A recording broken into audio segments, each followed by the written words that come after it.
said we want to put materials into stores that helps bring the setting to life. So the initial look that we were going for Kaladesh, it's a world of innovation and invention and optimism. We really sat down with our creative team and said, we want to bring Kaladesh to life. Here's a couple of images that are important to us. We said, why don't we own the skies? Kaladesh has thopters and airships flying around all over the place. Why don't we bring that to life? Well, we need to be adaptable to places like Japan, places like Europe, where their average store footprint isn't like ours here. Looking at the thopters, looking at the airships, looking at their needs from a practical standpoint, and in putting those two together, the answer just revealed itself. You know, I told them the schedule, I gave them when we had to deliver by, and they said, yeah, I think we can do that.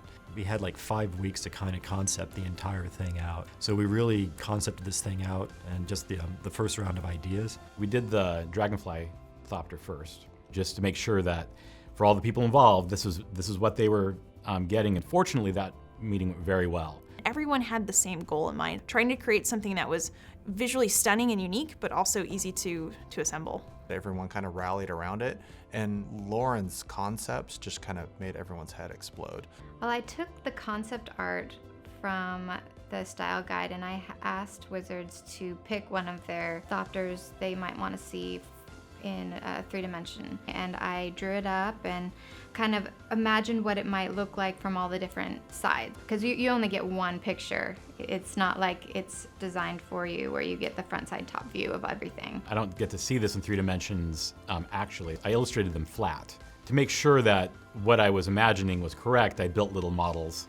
It does start with me in that I need to think about how it might lay out or package, and then once I get it to a point, it goes to Bennett. It was up to us to kind of get those designs and make them manufacturable. You know, some of the technical things, slot sizes and how things would fold. We'll take Wizard of the Coast's idea and try to make it producible. We'll also give suggestions, improvements to the structure of it. Typically, they'll include a rough set of die lines from Illustrator, and then we need to be able to take that into our CAD software and make sure that's something that our dive-inner could actually make. The cool thing is our people want to push the envelope, and Wizards wants to push the envelope. From imagination to corrugation, we take the idea and the concept and bring it to life using corrugated paper goods. Much like Wizard wanted to own the sky with this project, Bennett, I think, wants to own the digital market. And what we've done is invested in some pretty amazing technology in terms of digital printing capabilities. One of the widest and fastest grand format printers in the United States, definitely. And what that does is it eliminates downtime, it eliminates setup time. It allows you to go to production faster because you're not waiting on the production of printing plates. We can run printed samples, printed proofs that are going to match the final production piece.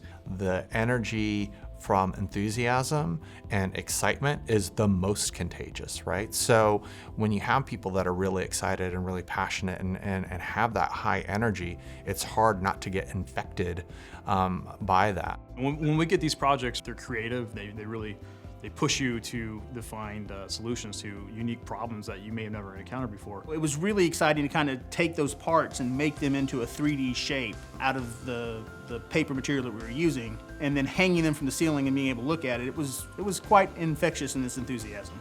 I'm on the client end of this, so it's kind of like the best seat in the house because you always just get to see other people's creative genius come through. I think the most fun for me, though, was just really getting to watch my colleagues do something incredible. When we got the prototypes from Bennett, we hung up a conference room, had Paul and Liz and everybody come in, and seeing them completely lose their minds. And then to tell them, yeah, I think that we can put the budget together to actually make this work, was one of the most rewarding things that I've had happen since I've been here at Wizards. The first time I saw the final project finished and hanging from the ceiling in our design group, I was just tickled. When you go into a store and you're looking skyward at these, these thopters and airships, I mean, it's going to bring this sense of aspiration. I can't wait to see the fans' reaction to these when they see them in stores. They're just so amazing looking. Kind of hope it blows their minds. if they just kind of stop, look at that, and just like, wow, this is really cool. This is going to be a great set. I want to be a part of this, and I want to play this game. There's no kit that we've made that I'm more proud of. I think our retailers are going to go over the moon about it. Our fans will be over the moon about it. That's the best you could ask for now. Let's see it go out there and do its job. Whoa, man. Holy cow. This is awesome. Oh my god, it's the airship. There's like 7 things here. Whoa. You are actually building an airship? We got this thick package of cardboard bits and paper, and we put it together and made these epic looking ships that we stuck all around the store. They are crazy looking cool. This sort of thing, Magic fans pretty much tend to go crazy for because it really brings them into the world itself. People who've come into the store since have been pretty amazed by. So when I walked in the store, I saw these cool airships and ornithopters looked like they were made out of paper. I saw the thopters hanging from the ceiling. I thought they were beautiful. The intricacy of them and the design of them is just kind of unbelievable. It is just absolutely beautiful.